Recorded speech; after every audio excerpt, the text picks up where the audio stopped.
ചെറുപയർ പരിപ്പ് വെച്ചിട്ട് ഒരു പരിപ്പ് കറിയാണ് ഞാനും തയ്യാറാക്കുന്നത്. നമുക്ക് സദ്യക്കൊക്കെ തയ്യാറാക്കുന്ന ഒരു പരിപ്പ് കറിയാണ്. ഞാൻ കഴുകി കുക്കറിലിട്ടൊരു 3 വിസിലടുപ്പിച്ച് വേവിച്ചെടുത്തിട്ട് പച്ചമുളകും കൂടിയിട്ട് വേവിച്ചെടുത്ത് അതിലേക്ക് നമ്മൾ തേങ്ങാപ്പാൽ ഒഴിച്ചാണ് ഈ കറി ഉണ്ടാക്കുന്നത്. അപ്പോൾ നമുക്കിത് കഴുകി കുക്കറിലിട്ടൊരു 3 വിസിലടുപ്പിച്ചെടുക്കാം. 3-4 വിസിൽ. അതിൻ്റെ കൂടെ നമുക്ക് പച്ചമുളകും ഉപ്പും കൂടി ചേർത്ത് കൊടുക്കണം. നമുക്കിത് വേവിച്ചെടുത്തുകൊണ്ട് വരാം. കുക്കറിൽ ഞാൻ പരിപ്പിട്ടിട്ടുണ്ട്. അതിലേക്ക് കുറച്ച് ഒരു 1/2 ഗ്ലാസ് വെള്ളം, പിന്നെ വേപ്പിലയും പച്ചമുളകും ഇട്ടിട്ടുണ്ട്. നമുക്ക് ഒരു 1 ടീസ്പൂണോളം ഉപ്പിട്ട് കൊടുക്കാം. ഉപ്പും കൂടെ ചേർത്താണ് വേവിക്കുന്നത്. ഇത് നമുക്കൊരു ഹൈ ഫ്ലെയിമിൽ 4 വിസിലടുപ്പിച്ച് വേവിച്ചെടുക്കാം. പരിപ്പ് കറികളിൽ ചേർത്ത് കൊടുക്കാനായിട്ട് ഞാൻ ഒരു 1/2 കപ്പോളം തേങ്ങ ചിരണ്ടി എടുത്തിട്ടുണ്ട്. അതിലേക്ക് ഒരു പിഞ്ച് ജീരകം കൂടി ഇട്ട് കൊടുത്തിട്ടുണ്ട്. ഇനി നമുക്ക് നല്ലോണം അരച്ചിട്ട് അതിൻ്റെ പാല് ചേർത്ത് കൊടുക്കാം പരിപ്പ് കറിയിലേക്ക്. അത് കഴിഞ്ഞാൽ നമ്മുടെ പരിപ്പ് കറി ഓക്കെയാണ്. പിന്നെ അതിനകത്തേക്ക് ഇത്തിരിയോടെ നെയ്യ് കൂടെ ചേർത്ത് കൊടുക്കാം. നമുക്കിതിപ്പോൾ അരച്ചതിൻ്റെ പാലെടുത്ത് കൊണ്ടുവരാം. പരിപ്പ് വേവിച്ച് ഞാൻ വേറൊരു പാത്രത്തിലേക്ക് മാറ്റിയിട്ടുണ്ട്. നമ്മൾ അടുപ്പത്ത് വെച്ച് കൊടുത്ത് ഒന്നുകൂടെ ഒന്ന് ഇളക്കി ഒന്ന് ചൂടാക്കി. അപ്പോൾ നമ്മൾ ആറിയിട്ടാണല്ലോ ഇത് എടുക്കണം. ഒന്നുകൂടെ ചൂടാക്കിയിട്ട് നമുക്ക് ഇതിലേക്ക്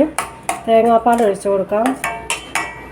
ചൂടായിട്ടുണ്ട്. നമുക്ക് ഇതിലേക്ക് തേങ്ങാപ്പാൽ, ആവശ്യമുള്ള തേങ്ങാപ്പാൽ, ഒരുപാട് വെള്ളം വേണ്ട, നമുക്ക് കട്ടിയിലിരിക്കണതാണ് പരിപ്പ് കറി. തേങ്ങാപ്പാലും കൂടെ ഒഴിച്ച് നമുക്ക് നല്ലവണ്ണം ഒന്ന് യോജിപ്പിക്കാം.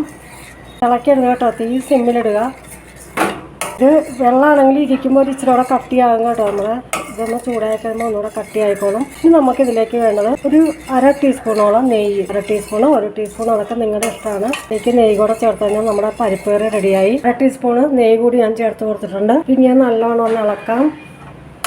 നെയ്യ് നമ്മൾ ലാസ്റ്റ് വിളമ്പിയാലും മതി. നമ്മുടെ പപ്പടവും നെയ്യും ഒക്കെ ഒഴിച്ചാണ് നമ്മൾ സദ്യ കഴിക്കണം. അപ്പോൾ അതിൻ്റെ കൂടെ ഇട്ടാലും മതി നെയ്യ്. പക്ഷെ ഞാൻ പരിപ്പ് കറിയിലാണ് നെയ്യ് ഒഴിക്കണത്. ഇതാണ് ഞാൻ തയ്യാറാക്കണത്. നെയ്യും ഇതെല്ലാം കൂടെ യോജിപ്പിച്ചാണ് ഞാൻ പരിപ്പ് കറി റെഡിയാക്കണത് കേട്ടോ. അപ്പോൾ നമുക്ക് ഫ്ലെയിം ഓഫ് ചെയ്യാം. നമ്മുടെ പരിപ്പ് കറി റെഡി ആയിട്ടുണ്ട്. പരിപ്പ് കറി ഒരു ബൗളിലാക്കി വെച്ചിട്ടുണ്ട്. അപ്പോൾ നിങ്ങൾ ഇതുപോലെയൊക്കെ ഒന്ന് തയ്യാറാക്കി നോക്കുക. ഒന്ന് ലൈക്ക് ചെയ്യുക, ഒന്ന് സബ്സ്ക്രൈബ് ചെയ്യുക. അപ്പോൾ കമൻറ്റ് ബോക്സിൽ ഒന്ന് അഭിപ്രായങ്ങൾ കൂടി പറയുക. അപ്പോൾ ഓക്കെ, ബൈ ബൈ. അടുത്ത വീഡിയോ ആയിട്ട് നമുക്ക് വീണ്ടും വരാം. Bye bye.